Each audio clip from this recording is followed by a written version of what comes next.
So today I want to talk about something that's been on my mind for a while, and that the thing that's been on my mind is beliefs, and it's coming up, and it's playing a big part in how I'm experiencing the world each day, because I'm being presented with people's beliefs. Um, in fact, I'm being presented with their limiting beliefs. Now, what does that mean? They they're thinking about stuff and it's always negative, never positive. It's always sad, never happy. It's always good, always bad, never good. Always poor, never rich. Always dumb, never smart. I'm presented with these like polarized thoughts, and as a result, these thoughts becomes people's behaviors and actions, and I'm seeing one-sided emotion without people having the ability to see the other side. I talk about this a lot. It's called a dichotomy, and essentially the perception is that only what they see is the right thing for them. That's the only way of life that is available to them, and that perception holds them back from seeing the other side. I know there's a perception there because there's emotion. That emotion is like a brick wall, and it stops people from being able to be be able to drop the emotion and be able to appreciate and be grateful for the other perspective. And so I don't want to go too much into dichotomies, but I want to talk more about beliefs and how we get stuck on one side of the perception. And I'm going to try and explain it in a way that makes a lot of sense. And I'm going to explain it in a way that ties back to what I deal with every day, which is people's health. And when people come in here, there's a perception that I'm the one who fixes them, and it is the most bullshit perception that I experience on a daily, that absolutely frustrates me, that denies people of the opportunity and the responsibility to appreciate that they are actually responsible for their own health, and there is truly very little that I can do to help somebody who doesn't take responsibility for themselves. And so today I am frustrated, and I'm being a bit vulnerable. I'm sharing that frustration with you, but hopefully in a way that actually allows all of us to grow and engage in conversation that increases our consciousness, so that we can together make changes that allow us to really have happier lives. I don't want people coming in and believing that I'm the one that fixes them. Sometimes I don't even know these people, and they come in with this expectation, and it's like, you're going to fix me. And that's a lot to take on you. Hopefully some of you can appreciate when someone's in a lot of pain, that my responsibility to help them get out of pain is quite high. People have demands. They need to get back to work. They've got family to look after. They've got to travel. They've got expectations of their own lives. And it gets dumped on me to say, to help people. But the ones that really frustrate me, and the ones that really are the ones who just don't want to take any responsibility for their life and do the work to allow their body to repair and heal. And that's a common theme that you'll probably hear in today's message, is that the body is designed to repair and heal itself. It is very difficult to do so if you don't take responsibility for the actions that you take, and more importantly, if you don't challenge the beliefs that you had that led to coming into a consult and looking for pain relief. So let's look at that in another way. I've tried to make myself sick. I've tried to hurt my body in a way that I see most of my clients have pain and frustration and fatigue and illness and sickness and disease. I've tried to replicate that over the last 3 years. Staying up late, eating poor food, not taking responsibility, doing things that don't allow my body to repair and heal, not challenging my beliefs, doing as I'm told, following the behaviors of all the people who have failed before me and not challenging that in any way. So basically I lived a pretty sedentary, unhealthy lifestyle. I'm at the point now where I'm going back to a healthier lifestyle, but the way that I'm doing it is by sharing my experience and some of the things I learned from trying to make myself sick. And one of the things that I've learned is that our beliefs are probably the number one thing that we need to address in our lives before we can go down a different path. So our life actually looks different from the day before or the moment before. And so what I mean by that is beliefs make up your behaviors, your habits, your addictions, your past experiences, your fantasies, and your fear. It's part of the story that you tell yourself that dictates the movie that is your life. Your beliefs generally have been given to you through education, your parents, your friends, your family, your teachers, your doctors, your TV, radio, and newspaper experience all add into your beliefs. They're teaching you stuff. The things that you've done through your life, the experiences that you've had will give you beliefs, and you'll form them as a part of your life experience. The issue that I'm seeing is some of you have been given beliefs, and some of you have beliefs that contribute to your pain, to your problem, to your sickness, to your disease, to how you think and feel. And as a result, you spend a lot of time just fighting yourself and fighting these beliefs that you have without actually ever challenging them. And so for me, the last 3 years of trying to make myself sick, I found the first year very challenging. I went against behaviors that I had. As wanting to play sport my whole life, I knew I couldn't go to bed late if I wanted to get up and play well the next day. I couldn't eat bad food and expect myself to perform at a high level. I had to train if I truly wanted to be better than the day before. And by taking an entire year off and not doing anything and staying up really late and then trying to run around the next day, that was quite challenging for me, because I already knew that doing those detrimental things, those things that were not going to serve me, would actually hurt me. 3 years later, I don't play sport at all because it's too hard to have that belief and behavior and try and play sport. It's just too difficult. But some of the other beliefs that I've challenged in that time have actually made me better. Some of the beliefs that I had, that my family and my parents and my life and my world has given me, by challenging some of those, it actually made me healthier. Which, for a program that was trying to make me sick, it was a paradox moment for me.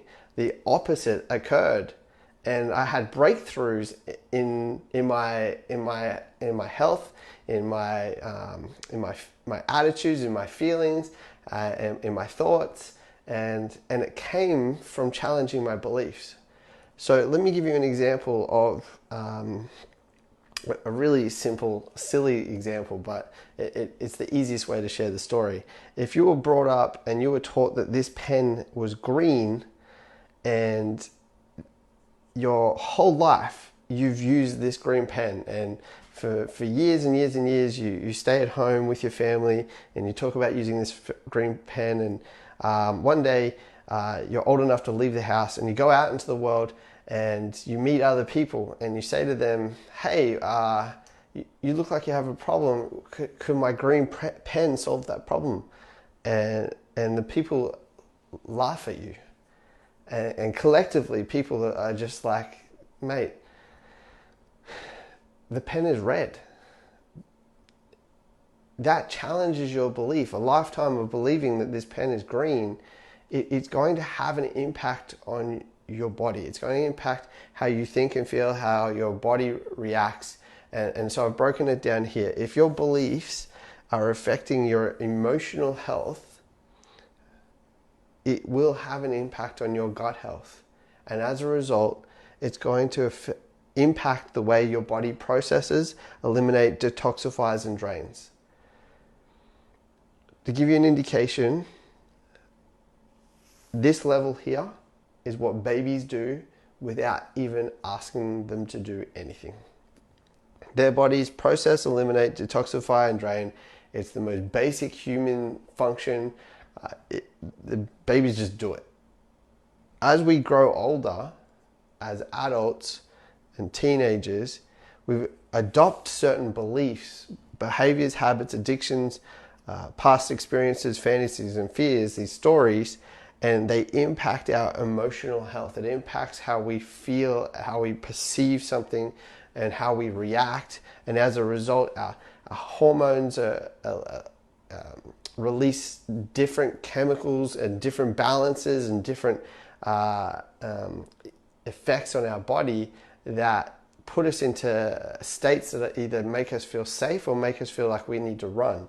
And when we get into a state where our beliefs are challenged and our emotions, our emotional health is like not a happy, constant feeling. All of a sudden we're in this fight or flight state. We want to get up and run, or we want to get up and fight. If we stay in that state for too long, our body's adrenaline and cortisol, it's pushing blood away from our gut and into our arms and our legs so that we can run and fight. If we're in that state, that fight or flight state for too long, it impacts our gut health. It impacts our body's ability to take nutrient and food and break that food down and take the nutrient and utilize that so that it can repair and heal us. That's a really important part. The body is designed to repair and heal itself, and sometimes we put ourselves into states, we have beliefs that put ourselves into states that over a chronic period of time we feel that we're in fight or flight, and we don't actually absorb the nutrient food, we don't rest and digest, and as a result we find it very difficult to repair and heal because we're not getting the nutrient that we require from our food and from our water, from our rest. And as a result, it's difficult for our body to do its most basic thing, which is process, eliminate, detoxify, and drain. So, understanding this whole pathway allows me, somebody who's challenged my beliefs for the last 3 years, to look back and go, wow, there's so many lessons I learned by challenging my beliefs. For me, I had a condition where every 2 years I needed surgery to repair skin growth that came through my nose. Since I was 16, I couldn't breathe or taste or smell. I couldn't kiss girls because I'd pass out because I wasn't able to breathe. I would find it difficult to sleep. I found it hard to stay awake. If I read for any period of time, my eyes would get tired and I'd get sleepy. It was difficult to play sport. And for years, my surgeons were very happy to take my money and do the surgery, knowing that I'd be back in 2 years without ever having a solution to my problem. And I always had the perception it was the surgeon who was fixing me. Every 2 years, the surgeon was helping me. The surgeon was making me better. And at a point in my life, I finally woke up and I was like, it's me that has to take responsibility for my health. It's me that presents to the doctor every 2 years with this inflammatory condition that isn't resolving by them just cutting it out. And as a result of me challenging my beliefs, I was able to problem solve and understand the cause of the stress that allowed inflammation to occur, that created skin to grow that would require surgery every 2 years. And I did that in the last 3 years by challenging the beliefs that I had from my family, friends, doctors, TV, radio, newspaper, from a lifetime of being told to do life based on how we're taught to do life.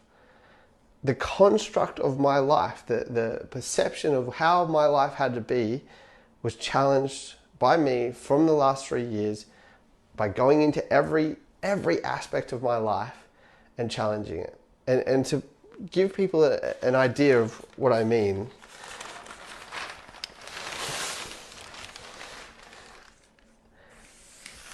I presented with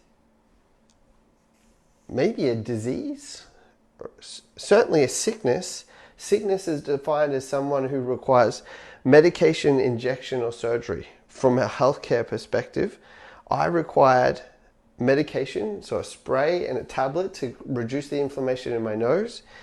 I required surgery every 2 years. So by the definition of sickness, someone who requires medication, injection, or surgery, from a healthcare perspective, I was sick. And I was sick since I was 16. And I could have been sick for a lot longer than that because the inflammation took a long time to develop. But in the same way, I'm given the label sick, and healthcare has the symptom relief, the solution to be able to help me. I needed to recognize that these Band-Aid treatments were just that. They were just Band-Aids. They weren't actually solving root cause for me. And in the same way they were helping me just basically put a Band-Aid on things, I had to recognize that I was also medicating, injecting, and creating a reason to have surgery. I had to take responsibility for the fact that there was things in my life that I was medicating myself with to make myself feel better. That, on retrospect, on reflection, were contributing to my overall sickness. This may be a lot of information to take in, but it helps explain, by challenging beliefs, that you're able to identify root cause instead of dealing with symptom. For me, my body was telling me that there was a problem. It was growing things in an inflammatory way that was causing me to have discomfort and dis-ease.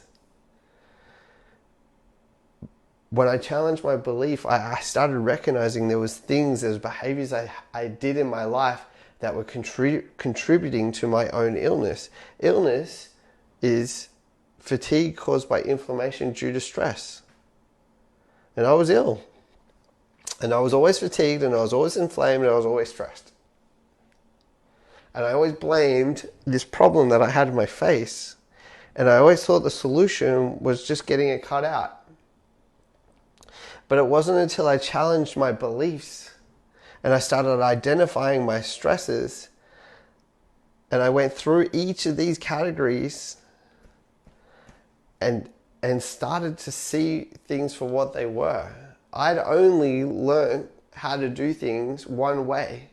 They talk about 4 stages of learning, and the first stage is unconscious incompetence, meaning you don't know what you don't know.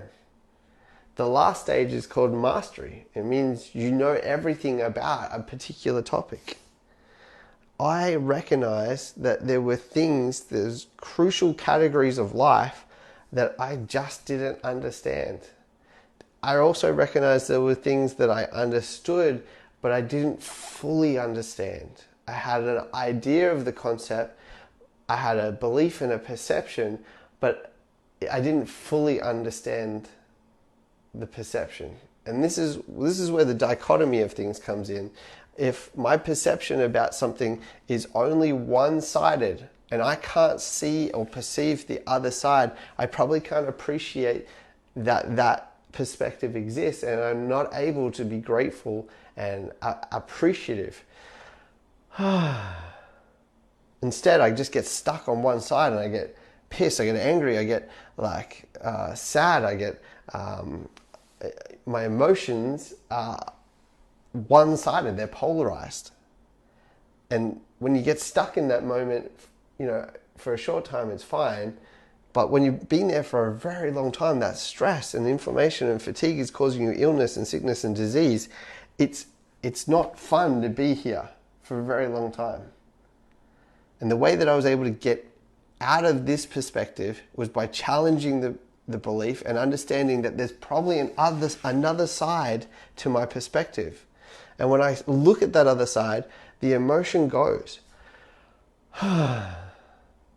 My body's able to relax and get into a state where I can feel better, think clearer, and literally break through and do more with my life. My level of consciousness has gone from unconscious incompetence, which means I don't know what I'm doing and I have no idea what I'm even dealing with, to potentially mastery, which is the ability to fully understand and comprehend the entire process. When you go to mastery is understanding that there is a positive and there is a negative. Mastery is actually recognizing that there is no right and there is no wrong. For without one, you don't get the other, and without this one, you don't get the other one. And a true master recognizes that. They talk about it in a way that is like looking at the problem from 30,000 feet. You're looking down on the issue and you recognize that there is no right or wrong. You just recognize that it is. That things are just the way they are. And they talk about this it's a transcended state. And that master is able to just appreciate that thing has happened. And there's something that I've recognized and I've identified over the last 3 years, and it's this idea that there's a frequency to life. There's a repeating frequency that happens over and over and over again, and it looks like this. And they talk about it like a sine wave, and for every high, there is a low. And for every low, there's a high. And it keeps repeating itself over and over and over again. And once you recognize this, you can get really anxious, you can get really depressed, you can get really upset, you can get really sad. And if you recognize that for every high, there's a low, and when you're in your low, and you appreciate that you're negative right now, that you're sad, that you're tired, that you're not feeling very good, and you recognize that you're doing behaviors and beliefs that are maybe detrimental, maybe you got triggered by something that somebody said, maybe